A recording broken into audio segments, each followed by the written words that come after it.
Good afternoon बच्चों, कैसे हैं आप सब लोग। मैं आयुष पुरोहित आप सभी का एक बार फिर से स्वागत करता हूं नवज्योति ग्लोबल स्कूल्स के यूट्यूब चैनल में। बच्चों, कैसे चल रही है आपकी छुट्टियां? मज़े में? ठीक है, बढ़िया। तो मज़े करने के साथ साथ आप लोग पढ़ाई कर रहे हैं, नहीं कर रहे हैं? बच्चों, पढ़ाई करना भी बहुत ज़्यादा ज़रूरी है। तो बच्चों, आज हम पढ़ने जा रहे हैं कक्षा 8 की हिंदी का पाठ नंबर 9, जिसका नाम है कबीर की साखियाँ। तो बच्चों, कबीर की साखियाँ पढ़ने से पहले हम थोड़ा कबीरदास जी के बारे में जान लेते हैं, ठीक है। तो कबीरदास जी जो थे ज्ञान मार्ग की शाखा के प्रमुख एवं प्रतिनिधि कवि माने जाते हैं। ज्ञान मार्ग की मतलब ऐसी शाखा जो आपको क्या देती है? ज्ञान देती है, जो मतलब कि आपको समाज से अवगत कराती है, सच्चाई से अवगत कराती है, ठीक है। कबीर का जो जन्म है 1399 ईस्वी में कहाँ हुआ था? काशी में हुआ था। कहा जाता है कि एक विधवा ब्राह्मणी के गर्भ से जन्म लेने के कारण इन्हें लोक लाज के कारण लहर तारा तालाब के किनारे उन्होंने छोड़ दिया था। तो कबीरदास जी जो थे उनका जो जन्म है एक विधवा ब्राह्मणी के गर्भ से हुआ था, लेकिन उन्होंने लोक लाज के कारण इन्हें लहर तारा तालाब के नीचे छोड़ दिया। फिर नीरू एवं पालन पोषण किया।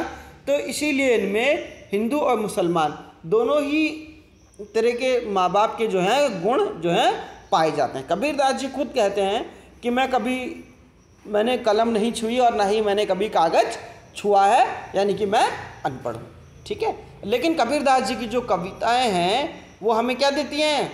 हमें समाज की कुरीतियों के बारे में ज्ञान देती हैं और हमारे को क्या करती हैं? उनसे अवगत कराती हैं। तो आयो बच्चे, पढ़ते हैं पाठ नंबर 9, जिसका नाम है कबीर की साखियाँ। जाति न पूछो साधु की, पूछ लीजिए ज्ञान।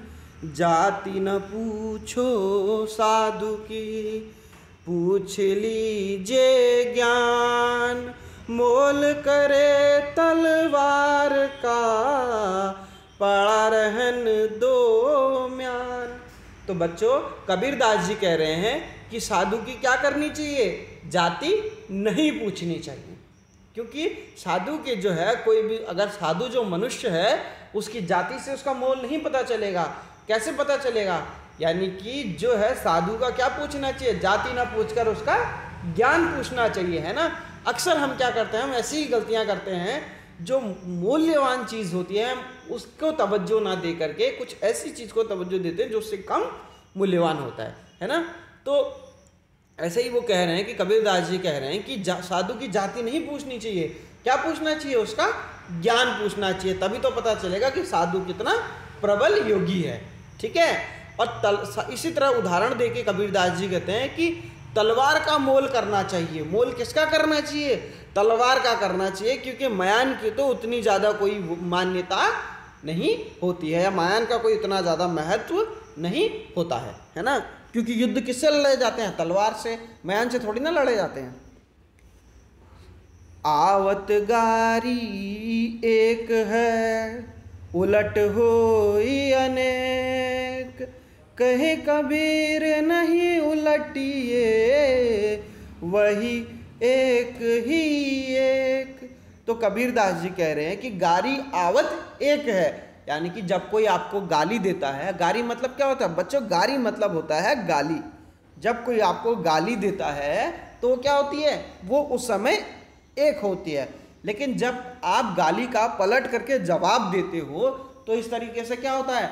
गाली का सिलसिला निकल पड़ता है और गालियों का बहुत ज़्यादा गालियाँ हो जाती हैं। इसीलिए कबीरदास जी कहते हैं कि जब कभी भी आपको कोई गाली दे, बस आप पलट के जवाब में गाली ना दें। इससे क्या होगा? वो गाली एक की एक ही रह जाएगी। माला तो कर में फिरे, जीभ फिरे मुख मही। मनवा तो देह 10 फिरे, यह तो सुमिरन नहीं। तो कबीरदास जी कह रहे हैं माला तो कर में फिरे, यानी कि माला तो हाथ में फिरती है ना। जीभ फिरे मुख में ही, और मुंह में क्या होता है, मुंह में जीभ घूमती है। यानी कि अगर हम क्या करते हैं, हाथ में माला फेरते हैं और मन में क्या करते हैं, प्रभु का नाम जपते हैं। हाथ में माला फेरते हैं, मुंह में हमारा जाप चल रहा होता है और मन में हम प्रभु को जाप करते हैं। तो इससे क्या होता है, ऐसा प्रभु का जाप नहीं होता है। सुमिरन यानी कि ईश्वर, तो इस तरीके से ईश्वर का जाप नहीं होता है, क्योंकि हमारा जो मन है, जो हमारा चित्त है, एक जगह नहीं लगा रहता है। कहीं हमारा ध्यान हाथ को माला फेरने में होता है, कहीं हमारे मुंह में राम राम चल रहा होता है ना, राम नाम का हम जाप करते हैं, और मन में हम राम की ही मूर्त में खोए होते हैं। तो इस तरीके से हमारा जो चित्त है वो कहीं ना कहीं बाहरी, जो कह सकते हैं कि जो मोह माया है, उसमें लिप्त हो जाता है, और हमारा जो है ईश्वर का जो ध्यान करने का वो है, जो उद्देश्य है, वो पूर्ण नहीं हो पाता है। ठीक है। कबीर घास नहीं ना निंदिए, जो पाँव तले होय, उड़ पड़े जब आँख में खरी दुखेली होय।